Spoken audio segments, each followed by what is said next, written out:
Welcome to ஜேஜேசிபிஇ vlog. இன்றைக்கி நம்ம எங்கே போயிட்டுருக்கோம் அப்படிங்கிறத பார்க்குறதுக்கு முன்னாடி நம்ம சேனலை சப்ஸ்கிரைப் பண்ணிக்கோங்க. என்னோடய பசங்க கூஃபி ஜென் அப்படின்னு சொல்லி ஒரு யூடியூப் சேனல் இருக்குது. அந்த யூடியூப் சேனலில் உள்ள வீடியோஸ்லாம் பார்த்துட்டு செஸ் போர்டு வேணும்னு சொல்லி கேட்டாங்க. அதான் ஒரு செஸ் போர்டு வாங்கியாச்சு. இந்த செஸ் போர்டை வச்சு ஒரு வாரத்துக்கு மேலே என் பசங்க நிறைய எக்ஸ்பெரிமெண்ட் பண்ணி பார்த்து நல்லா ட்ரைனிங் எடுத்துட்டாங்க.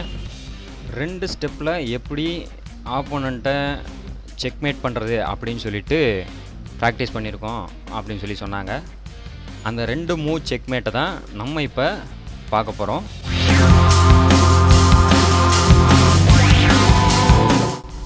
முதல்ல ஒயிட் பிஷப்புக்கு முன்னாடி உள்ள பான் காயினை நகர்த்தணும். அதுதான் இப்போ பண்ணுறாங்க. அடுத்து பிளாக்கோட மூவில் ராஜாவுக்கு முன்னாடி உள்ள பானை நகர்த்துறான். குதிரைக்கு முன்னாடி உள்ள பானை 2 ஸ்டெப் நகர்த்தின பின்னாடி அங்கேருந்து ராணியை கொண்டு வந்து இங்கே வச்சா செக்மேட் ஆயிரும். இந்த வீடியோ பிடிச்சிருந்துச்சின்னா லைக் பண்ணுங்கள், சப்ஸ்கிரைப் பண்ணுங்கள். மீண்டும் இதே போன்ற இன்னொரு வீடியோவில் சந்திக்கிறேன். நன்றி, வணக்கம்.